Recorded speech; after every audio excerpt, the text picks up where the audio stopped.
Good morning and welcome back to This Week in Wikis here on Reading Wikis for You. I'm your host, Brian. I've already messed up because my headline is the other channel. Let's change that. There we go. Anyways, so it has been yet another week. I've been going absolutely nuts the past week because we decided to go out of town. so um so I've actually been trying to I've been struggling to try and get ahead of the game. A lot of the articles that we read don't really change from week to week. So yes, I do put on the thumbnail the date that it's read. Technically it's the date that it goes live. And so we are basically, I've been trying to get more or less about a week to 2 weeks ahead of the game so that way, if something comes up, if I have to go out of town, if I get sick, if I lose my voice, obviously I've got time that I can recover by letting the regular videos come out just on their own pre-recorded. So I'm actually going out of town this Wednesday. I'll be back the following Wednesday. So as of right now, I'm not 100% sure I'm going to do This Week in Wikis next week because I will be in a different country. I'm going to Ireland. So needless to say, there may be a little bit of a hiccup, but hopefully, not too big of one. And regardless, there are still the videos that are going to come out. Currently, I have everything up through the 16th recorded and uploaded. The worst case scenario is I will have everything ready through the 22nd, but I am actually hoping to have everything done through the 1st of March before I leave, which will actually give me a nice bit of padding before I get back. So overall, it's been a bunch of work. It's been a bunch of craziness trying to keep up with everything. Plus I've got stuff for my gaming channel that I'm doing, spending time with the wife and the family, all that kind of stuff. So it's a bit nuts, but it's been a lot of fun. Making sure that the schedule is worked out. As of right now, I actually have the schedule ready through the 7th of March. But there's a couple of things that if I fill that in, I can be ready through the 9th of March. So anyways, lots of stuff coming up, lots of stuff that I'm super excited to read about, super excited to actually present to you. We are getting some good suggestions from viewers like you. So, absolutely don't forget, anytime you see one of the videos, your comment doesn't necessarily have to be related to the video itself, but drop some sort of a comment in there. So that way I know what videos, what topics you'd like to learn more about. One thing that I've thought about, I'm not sure if I've thought about this before or mentioned this before, but when I first heard about this idea, I was thinking about it. I'm like, well, it's Wikipedia articles. It can't be that big of a deal. I mean, a lot of them are just super short. They don't necessarily give you a ton of information. And so, especially early on, a lot of the videos were, 10, 15 minutes, no big deal. And as I thought about it, it's like, well, these actually go through pretty quickly. I'm not necessarily certain that a video version, or I guess technically audio, you could just listen to this as audio. I mean, it's me in the video and the article on the screen, so it's not like it's a whole production that you need to watch. But it was one of those things where I wasn't quite sure where the usefulness would go. But then as I started getting into it, I started realizing that a lot of these articles are absolutely massive. Like in general, most videos are going to be at least about 30 minutes long, sometimes pushing into about an hour and a half. Like just kind of a preview for what's coming up in a couple of weeks. I've got a video scheduled for George Washington. That article is absolutely massive. I can see that easily coming in about an hour and a half. Coming up this week, we've got Frederick Douglass. Uh, his birthday. Well, what he acknowledges as his birthday is Valentine's Day. That falls on Saturday, so that technically won't be when his goes up. But honestly, he didn't know when his birthday was, so he chose Valentine's Day. But it's somewhere in February. So that one's going up on the 10th, but that was almost an hour and a half. And so if it's taking me an hour and a half to read the particular article, it may be an hour and a half that somebody else doesn't have. And so to me, I think there's a huge benefit in doing these because to me it's a service. It is something where people who don't necessarily have the time, or they would go and see an article, but after a couple of paragraphs, I know me personally, if it's a really long article, I I'm bouncing off it pretty quick if I'm just reading it normally, if it's a really long, really extensive article. So, anyways, that's me personally, but I think that there is still good information. I do editorialize a little bit, like with the football teams. Like I'm cutting out, uh, like early on, I would read the portion of the article talking about like the radio and TV licenses. I kind of decided that I didn't think that was very interesting, so I cut it out. I'd skip over it. Or there'd be like the current roster of players, or the current list of staff. And um and so it's one of those things where I didn't think that information was necessarily relevant, because obviously the teams and or the players and the staff, that can change. So I cut that out of the article, uh as far as the reading goes, so that way, you know anyways, I put the article in the description so that people could actually go and see what the current is, because a lot of times people are watching this stuff well after the fact that it goes live. So there is a chance that information could change. But overall, I think it's been really, really interesting reading through all of these. I have 9 videos that I've got to get ready, but all of these I do suspect are going to be, you know, longer term. So it's or not longer term, but longer videos anyways. So needless to say, if you're going to be painting miniatures or mowing the lawn or taking the road trip, here you go. Here's some stuff that'll help keep you occupied while that's going on. Let's see. What else have I done this week? I have changed things up a little bit as far as the thumbnails. I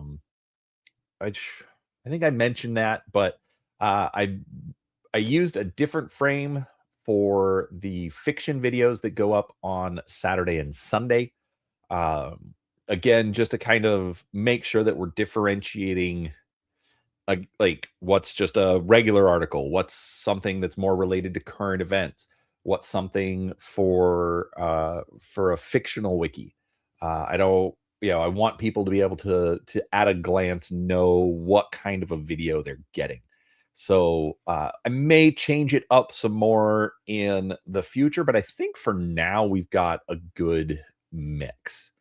Um, but yeah, overall, it's going. The project's still going well. The watch time is doing well. I still need more subscribers. So if if you know anyone who would enjoy this, or if you just want to help out the channel, absolutely would appreciate if you just share the link and, you know, tell people to subscribe. If I've covered a topic that it's something that they might be interesting, share the video to them. You know, a lot of times, you know, people just don't necessarily think about it. You know, one we'll talk about today. You know, I shared it with a couple of friends of mine because I thought they would be interested. So it's definitely something where, because there's all sorts of topics, it yeah, the channel can literally be for anyone. It doesn't have to be just sports fans or just military history fans or, you know, just I don't know what's a or just chemistry fans, because we're doing we'll get into that in a minute. Uh anyway, so it's a very interesting approach, and I hope people are enjoying it. Obviously, the channel is still growing slow, but it is still growing, and I'm still having fun with it. So, with all of that said, how about we go ahead and start doing our review of the articles that I looked at this week. All right, because it is Super Bowl Sunday, we'll go ahead and we'll start with the football teams. First one up was the Kansas City Chiefs. Oh, that's a little too big. There we go. Uh, so for the teams, I've actually just been like, I started with like some of the more popular ones. Obviously, we're getting into some of the more esoteric, but overall, it's been it's been actually pretty fun to go through. Uh, the it's it's such an interesting dynamic reading about the teams. I was getting a haircut, as you can probably tell. I was getting a haircut yesterday, and I ended up talking to the barber about it. And because he was asking if I was ready for the Super Bowl today. And I mentioned that I'd been reading about the different wiki articles, and just how dynamic a lot of this has been, like how often teams are going to move. um you know, sometimes there's that team that it's just there and they're just there forever, and they're not moving, and the fan base is loyal. But then you have other teams that, you know, they have a loyal fan base, but they're just trying to eke a little bit more out, or, you know, distinguish themselves a little bit. Like, you know, the Rams started out in, I think, oh, when was that? Uh, okay, actually, that article's coming up in a couple of weeks, so I haven't even read about the Rams yet. But I mean, I know that they were in Los Angeles, then they moved to St. Louis, then they moved back to Los Angeles. So, you know, maybe the transplant didn't work, or you look at something like the Cardinals, where they started in Chicago, then they moved to St. Louis, then they moved to Phoenix, and they've stayed in Phoenix for, you know, north of almost 40 years now. But even again, it's just you know, they're always trying to make a little bit more of a name for themselves somewhere. So like even here with the Chiefs, they started as an American Football League team, charter member, as the Dallas Texans, which I do think is funny because the Dallas Texans exist again. So, or is it? Oh, now I need to see. I thought there was a Dallas Texans.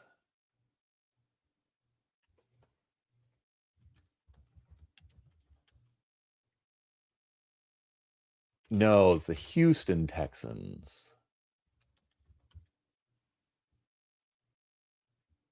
Yeah, so the Texans exist again, but it's Houston, which they're coming up in March, so about a month from now, we'll see them. So again, they they you know, the name gets reused and repurposed. So again, kind of interesting how that's developed. Uh but eventually, again, they decided that they were going to move out of Dallas.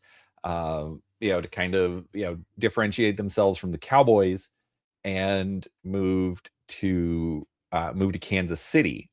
Now, what I thought was really interesting is the fact that the name, um, where is it?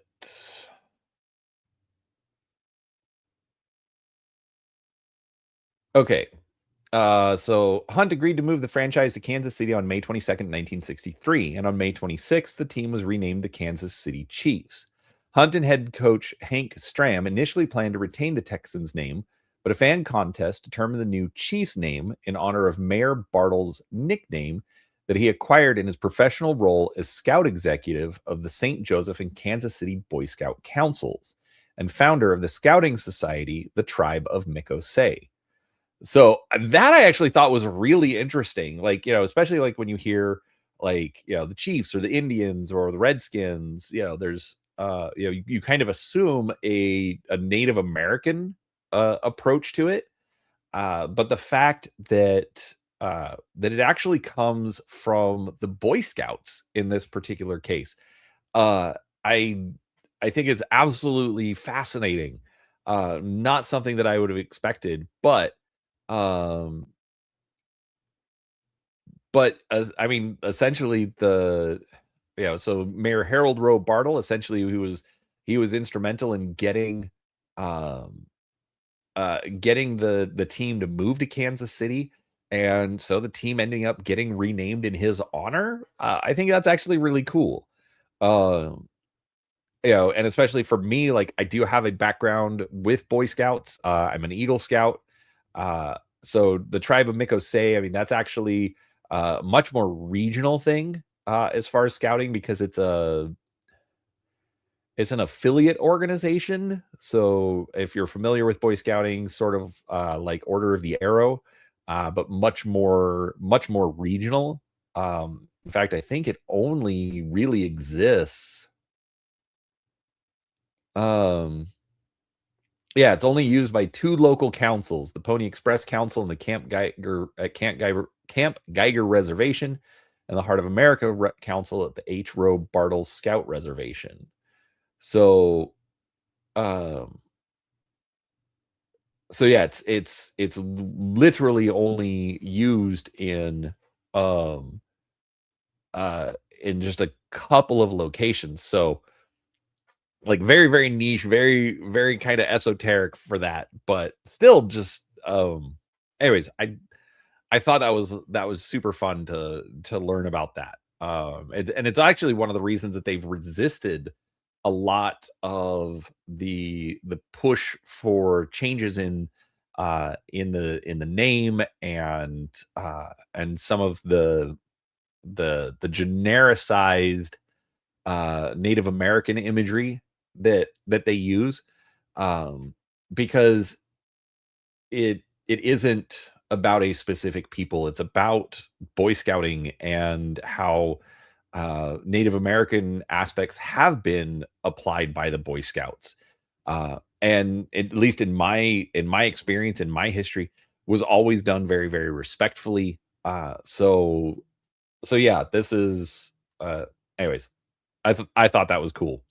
Um, then the other thing, for me, that I thought was actually kinda cool, um, was, and I'd already known this, a couple of years ago when they were in the Super Bowl and finding out about this, but Andy Reid, I think it was a yeah, um, so Andy Reid, who's and I think he's been the coach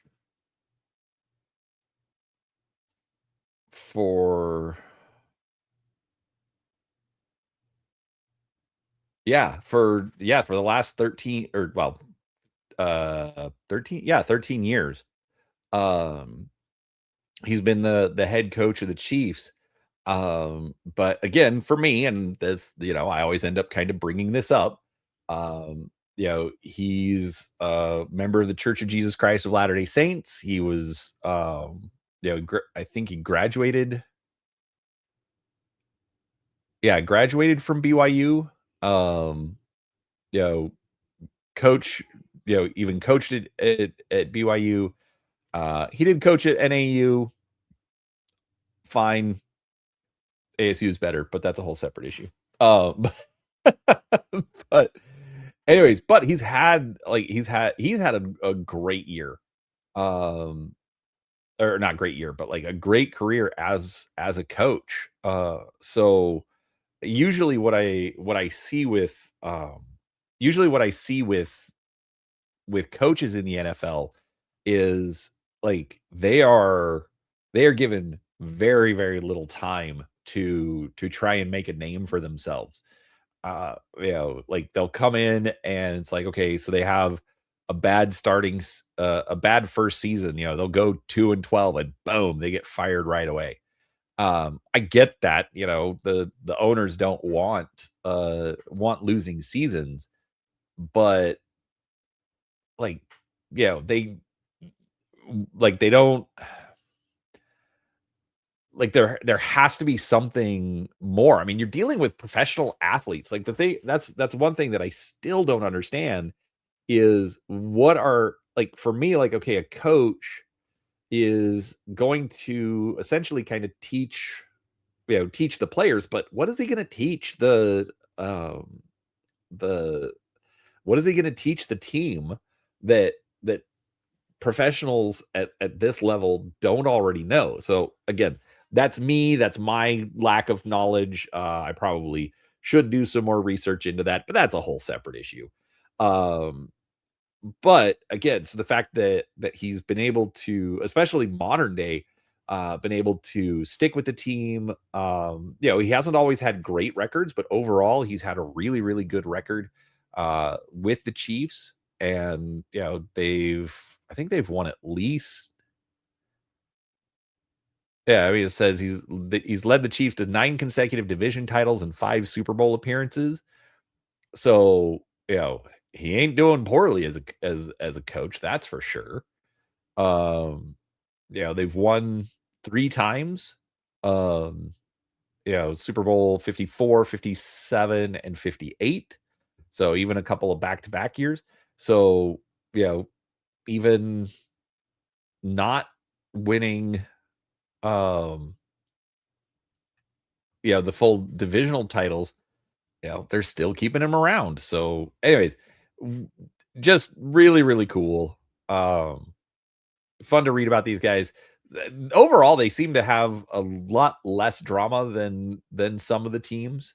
So that was fun. That was good to read about. A lot of times it seems like the owners and the teams, there's just a ton of drama around them. But anyways, that's just me. But anyways, so that was the Kansas City Chiefs. Overall, I mean, it's another football team. Uh, Still interesting to read through these. I love the history part of it. So, anyways, there's the Kansas City Chiefs. All right. So then Tuesday, I don't know why I thought to do this one, but I am a gamer at heart. Actually, here, let me switch that. There we go. Now I don't look as squished on the screen. Uh so this I actually think is kind of funny because the fact that I covered this one.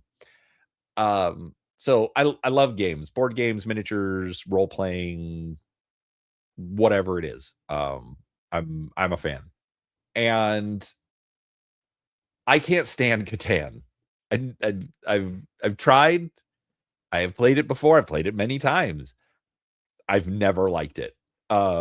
It has what's called like there's a tendency for what's called the resource screw, where basically because of the layout of the board. So here's a picture of the board. So you've got all these different hexes and you've got these numbers on it.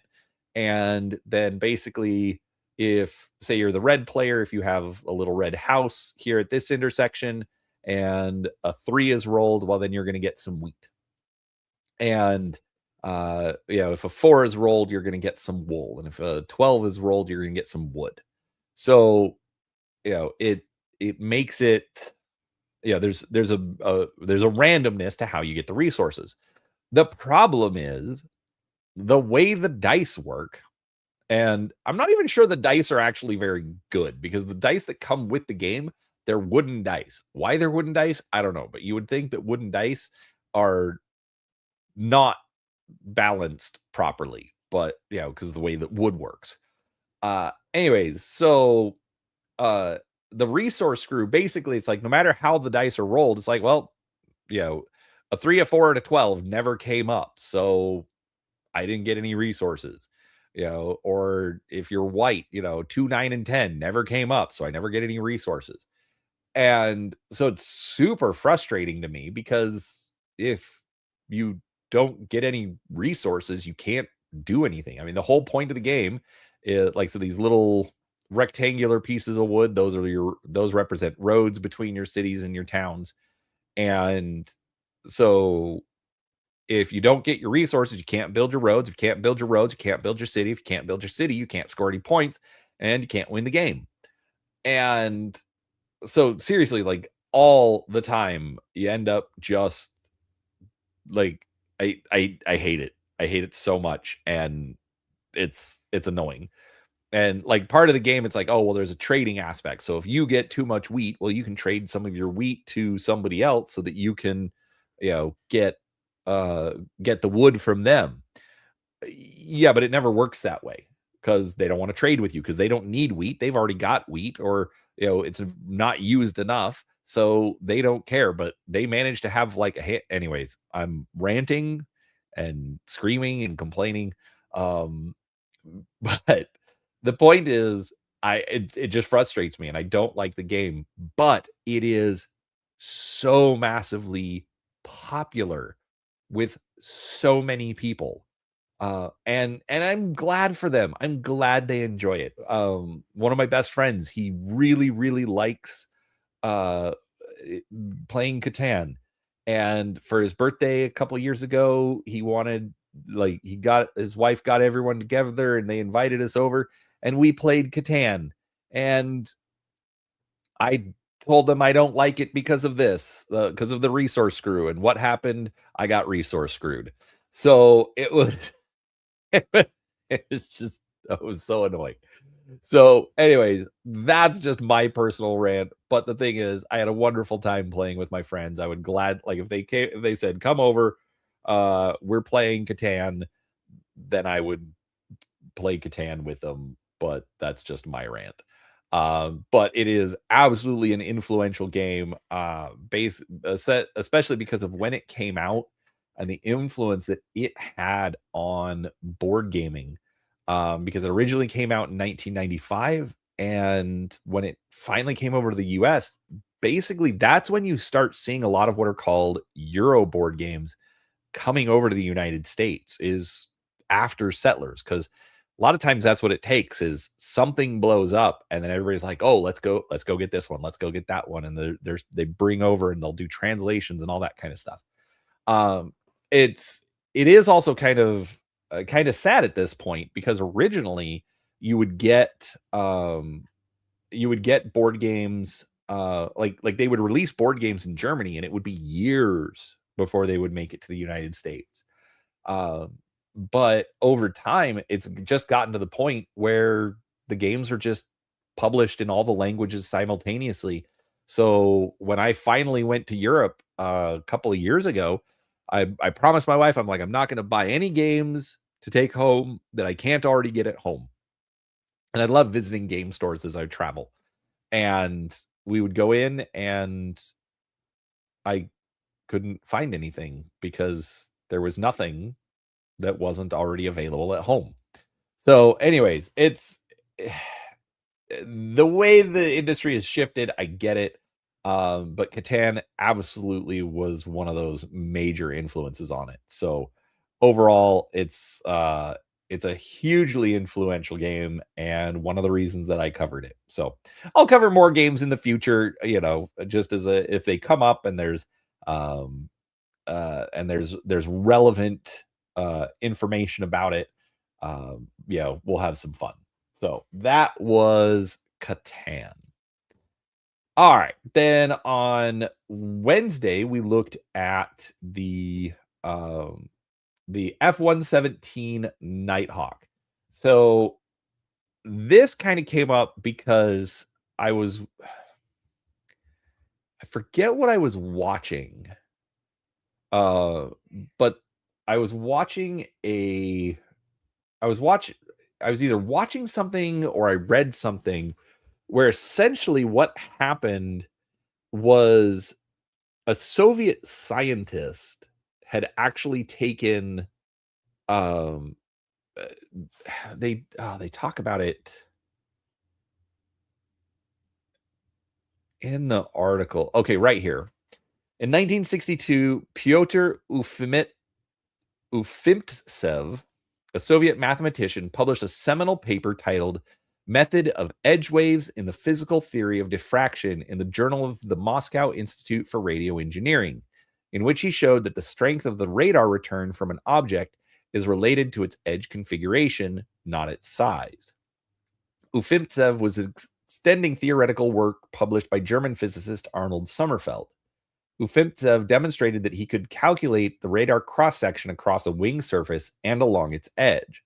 The obvious and logical conclusion was that even a large aircraft could reduce its radar signature by exploiting this principle. However, the resulting design would make the aircraft aerodynamically unstable, and the state of computer technology in the early 1960s could not provide the kinds of flight computers that would later allow aircraft such as the F-117 and B-2 Spirit to stay airborne. Uh, by the 1970s, when Lockheed analyst Dennis Overholzer found Ufimtsev's paper, computers and software had advanced significantly, and the stage was set for the development of a stealth airplane. And so the thing that I saw basically said that essentially Overholzer um, inverted the paper, um, and essentially that's how they decided to do the 117, uh, because the in addition, the one of the reasons that the Soviets published it is because they thought that there was absolutely nothing they could do with it, and it wouldn't be useful, and it wasn't any kind of like a national security issue, and so they didn't care. But essentially, you know, essentially the Soviets gave us stealth technology inadvertently. Um, let's see. The other interesting thing that I found out was when they went to name it. So the F designation usually stands for fighters. Um, so F-16, F-15, etc. Whereas like you see like the A-10 or the A-6, those are, so like the fighters, they're going to have guns, they're going to have missiles, they're going to be able to eliminate enemy aircraft, things like that. Um, Whereas the A designator is, they're dropping bombs, they're eliminating ground targets, things like that. And the catch here is the only armament for the 117 is a couple of bomb bays. And so are if all they're doing is dropping bombs, well, that's an attack aircraft. So why was it given the F designation? And where was it? Um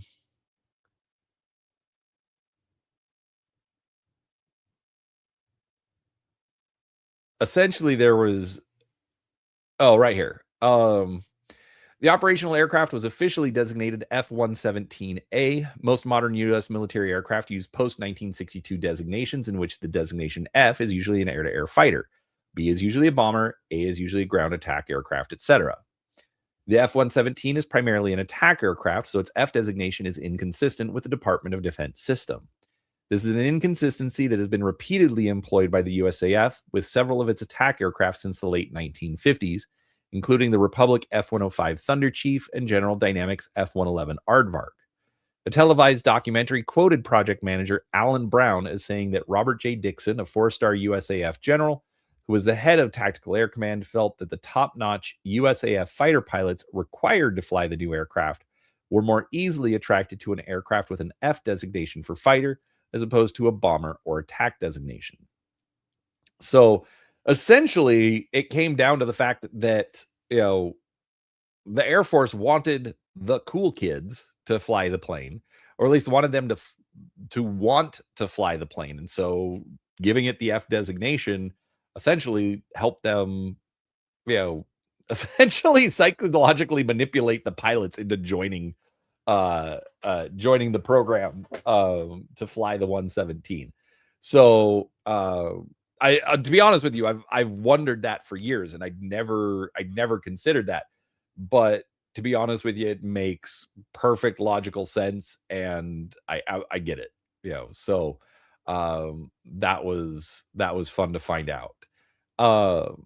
Yeah, overall, like there are a lot of uh places where they'll complain about the look of the 117. I'll be honest, I still actually think it's cool. Actually, one thing like talking about the design, yeah, because all of the facets are designed to essentially manipulate the radar cross section, uh, and essentially somebody equated it one time to essentially computer graphics. It's like this is you know this is the graphical resolution that they could get with the computers of the 1970s, whereas like when you look at like the F-22, that's with more modern graphical design capabilities. So not a 100% accurate description, but I think it makes sense, and I think it's actually pretty good. But um but yeah, some of this stuff is nuts. This I actually think is so this is the cockpit. This looks rough. Like I wonder, oh, this has to be like a decommissioned one or something, cuz like there are panels and things removed, probably because they're still classified or something. Um but yeah, really really rough looking cockpit. Um but yeah, so there's a picture of it with the bomb bay open. Anyways, needless to say, uh it's super fun. Like for me, growing up in the 80s and 90s, for me, I remember I was in a class my freshman year of high school, and uh what was it? No, it was the first goal. Yeah, it was the first Gulf War. Was 89. And so we had some military guys come into like this computer class that I was taking. And I asked, I'm like, "Oh, so was the stealth fighter you used?" And they're like, "Oh yeah, absolutely it was, because yeah, we didn't really have resources like this." So, anyways, just growing up, seeing stuff like this, I mean, it's all black. It looks different than anything else out there. Um, it's a great looking plane. I still love it. So, anyway, so there's the 117. Absolutely recommend, go check it out. There's a lot of history, especially getting into like the engineering and the concepts, stuff like that. Super super fun article to go over. All right. So Thursday we talked about hydrogen. Now this actually comes from a viewer, usually hangs out with us in chat when I do these streams on Sunday. Grumpy old Slan. Uh he actually was the one that suggested it as, just kind of like a throwaway suggestion, because of the article that I read about Roman concrete. So, one of the things about Roman concrete is that it's supposed to be self-healing.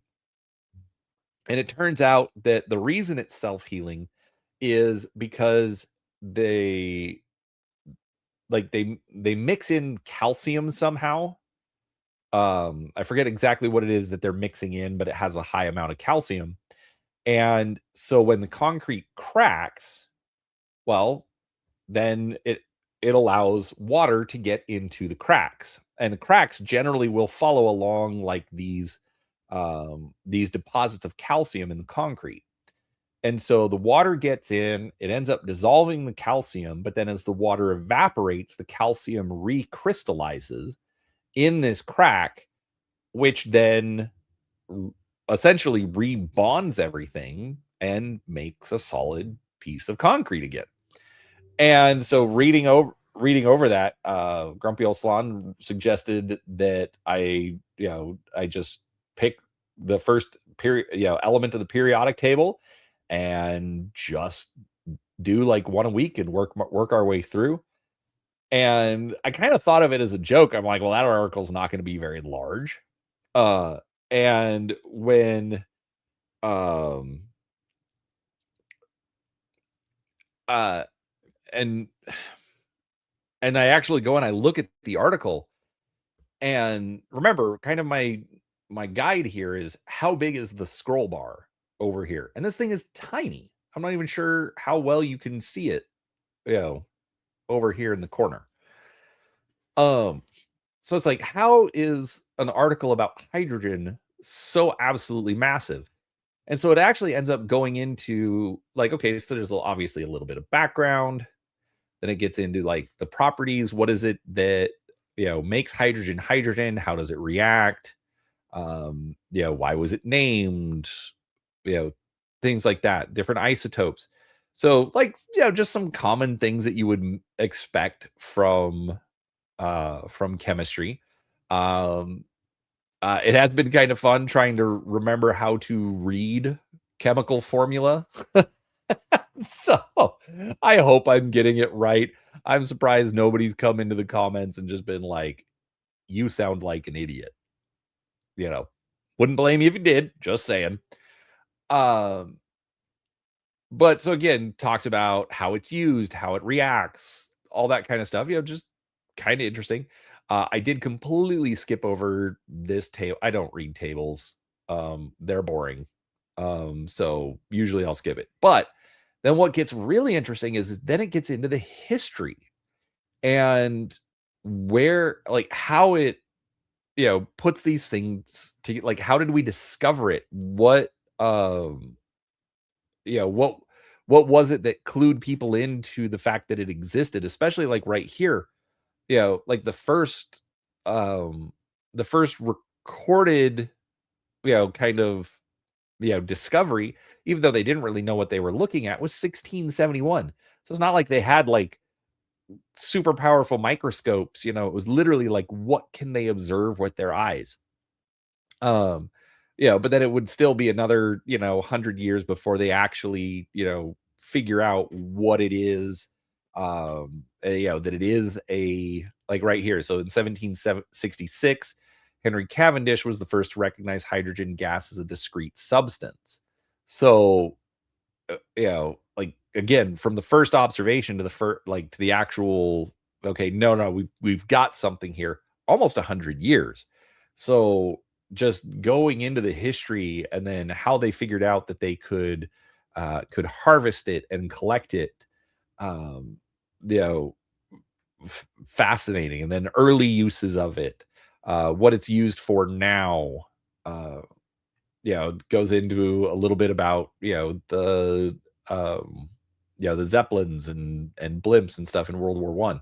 So uh, just just ended up being really, really fascinating. Um, I've got, let's see. That's right. Okay, so I've got helium done. Helium's coming up this week. Uh, and then the week following, we've got lithium, and then following that, beryllium. So again, I'm just going in order of the periodic table. Obviously, it'll take a long time to finish getting through those, but yeah, we're just looking at like one a week. So if this project keeps going, obviously, I mean, it'll be a couple of years before we get through everything. Um let's see here. For some reason, I thought there were more elements, but no, we're actually like 118 is really all we're dealing with. Um, so yeah, a couple of years to get through all of it, but again, it's ending up being super super interesting, at least to me. I hope you all are enjoying it, you know. But again, this is another example of this is why I ask for comments. You know, there's so many things to learn, so many things to talk about. You know, drop a suggestion. I have zero issues with putting something on the list. Like a couple of weeks ago, I did the Armenian Apostolic Church, and today somebody asked that I just cover the Catholic Church. Okay, so I dropped that into the calendar for a little bit before Easter, just because that's where I had room to fit it. Also, like that's another thing to kind of tell you about how and when things will appear. I try to get them relatively appropriate. Like I was saying earlier, like when I read the article for Frederick Douglass, well, I put that close to what his birthday would be. Abraham Lincoln on his birthday, George Washington close to his birthday. I'll put up I put out last year, I put up Thanksgiving and Christmas on those days respectively. So, I try to play around, like I try to keep the stuff that comes up it relative to the date that it's relevant to. I've gotten some suggestions and I look at it and it's like, okay, well, I would like to do this one, but I'm going to push it farther out because that date's more appropriate. So again, make suggestions. I may not necessarily do it in the next couple of days, but absolutely make suggestions because we will get it into the calendar where it feels appropriate. All right, so that's hydrogen. All right, then we talked about the Fermi paradox. This one came out on Friday. The Fermi paradox was fantastic. It actually, like, I'd heard the name before, but I'd never really looked into it. That's one reason I love doing these, because I'm constantly, having things mentioned. You're like, oh, that's kind of interesting, and maybe it's a name that you recognize or a topic that's interesting to you. But then you get distracted and you go off and you don't ever really do any research into it. I realize that it's Wikipedia, so it's not necessarily 100% accurate, but it's close enough to at least give you an idea. It's kind of like if you just had gotten like a little pamphlet about the subject instead of like a 300-page book that you still don't have time to read. So, anyway, so this actually came up because of a meme that I saw the on Twitter or X or whatever you want to call it, that essentially was talking about how um essentially it dealt with religion because you know like the meme essentially started out with, okay, here's Earth, and then it expands out into, okay, like then it moves to another picture where it's like, okay, you're here, and then it draws an arrow to the solar system, and then it's like, and the arrow is pointing to Earth in the solar system, and then from the solar system it points out to like our section of the Milky Way, and so it draws like, well, Earth is here in the Milky Way, and then it draws another arrow for like, oh well, Earth is here in the whole of the or this section of the Milky Way is here in the whole of the Milky Way, and then on and on and on to like, like where in the universe is Earth and how tiny are we, and how the Fermi paradox essentially makes this interesting. Actually, I wonder if I bookmarked that as I get distracted even more.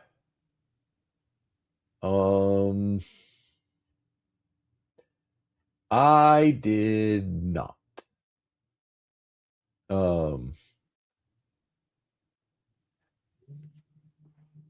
Which is rather frustrating. I wish I had. Um, so anyways, so yeah, needless to say, it was just really, really interesting um, to read more about it. But essentially, it started like the theory is um, like because the the question posited by Enrico Fermi isn't necessarily this. There's a little bit of misremembering of how it went, but essentially it was this. It says the paradox is named after physicist Enrico Fermi, who informally posed the question, remembered by Emil Konopinski as, quote, "But where is everybody?" Unquote. During a 1950 conversation at Los Alamos with colleagues Konopinski, Edward Teller, and Herbert York. The paradox first appeared in print in a 1963 paper by Carl Sagan, and the paradox has since been fully characterized by scientists. Early formulations of the paradox have also been identified in writings by Bernard Le Bovier de Fontenelle and Jules Verne, and by Soviet rocket scientist Konstantin Tsiolkovsky. Man, I struggle with some of these names. There have been many attempts. Okay. I should start with this. The Fermi paradox is the discrepancy between the lack of conclusive evidence of advanced extraterrestrial life and the apparent high likelihood of its existence. Essentially being, we can't be the only intelligent life here because there's like the math just doesn't math. Even if the chance of life existing is so infinitesimally small, well, the universe is so big that they're like the chances aren't as minuscule as one would think. So anyway, so the whole article gets into a lot more theories about about the paradox and how people relate to it. It goes into the Drake equation, which again, Grumpy Old Slan does bring up in one of the comments, where because of different observations that we've been making more recently. So the Drake equation basically posits that basically it's all right. The equation was formulated by Frank Drake in 1961 in an attempt to find a systematic means to evaluate the numerous probabilities involved in the existence of alien life. The equation is n equals r star times fp times ne times fl times fi times fc times l, where n is the number of technologically advanced civilizations in the Milky Way, and n is asserted to be the product of r star, the rate of formation of stars in the galaxy, fp, the fraction of those stars with planetary systems, and E, the number of planets per solar system with an environment suitable for organic life. So essentially, it's breaking everything down. So we're starting out all of the stars that have planets. Now, the number of planets where there's an environment suitable for organic life. So that's Ne. FL, the fraction of those suitable planets whereon organic life appears. Okay, so not only do you have you have an environment suitable, now you have planets where you actually have organic life.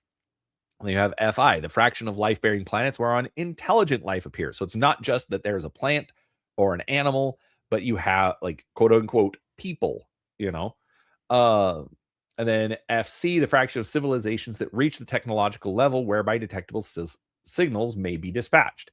So not just that there are people there, but they've survived long enough to start sending out signals into the universe.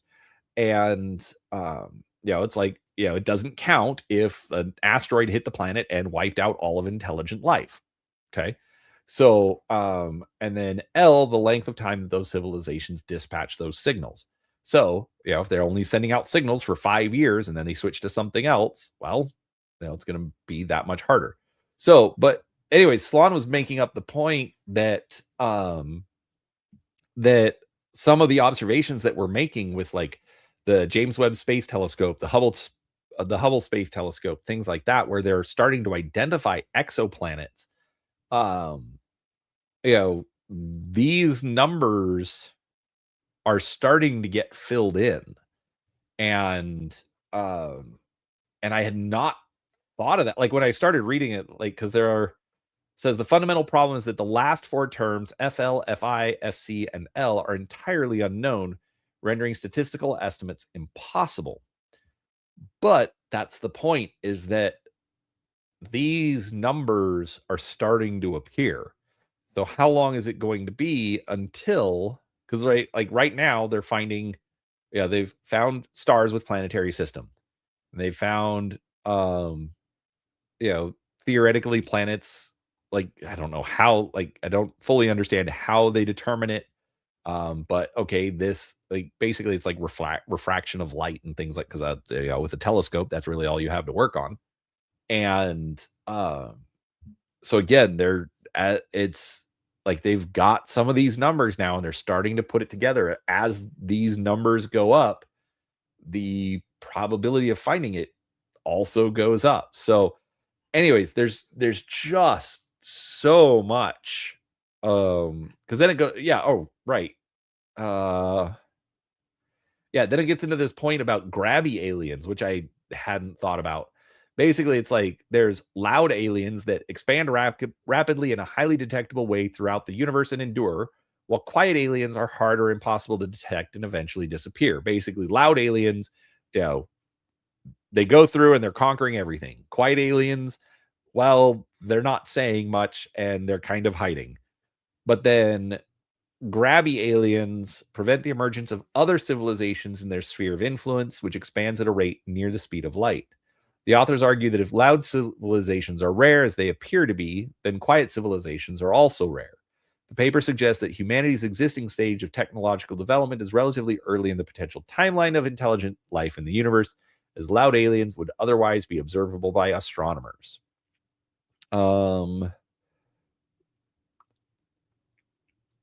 So like essentially it gets into like grabby aliens. Um oh, where was it? Grabby aliens essentially are kind of in in between like the loud and the quiet ones, essentially. Um anyways, but it regardless, super super fun. I'm glad I read this one. Um you know, uh I will admit I believe there is life out there, and I believe it is much more similar to us than we are aware. But I think we'll find out one day. Probably not while I'm here, but one day. All right. Then we get into our fiction articles of the week. All right. So for Battletech, we've got Clan Widowmaker. Basically, these guys didn't last. they were they were jerks. Clan Widowmaker earned a reputation for undue aggression. But essentially, oh, yeah, I think this was the clan that, oh yeah, yeah. In the summer of 2834, the Widowmakers faced widespread strikes and massacred their own merchants during a case dispute. Though the Widowmakers blamed the wolves for stirring up their merchants via their own lower case, the Grand Council agreed with Con Jerome Winston of Clan Wolf to question their right to rule. So basically, the warriors of Clan Widowmaker got a bit uppity, and everyone says, no, this isn't going to fly. And they just destroyed them. So this article ended up being real short, but I did cover it because they are one of the original 20 clans. And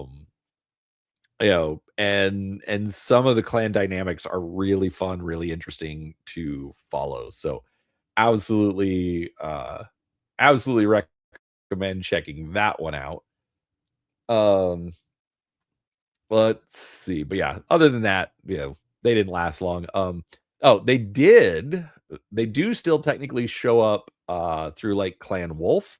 The like Natasha Kerensky is uh is technically a descendant from the Widowmakers, even though she uses a Clan Wolf blood name.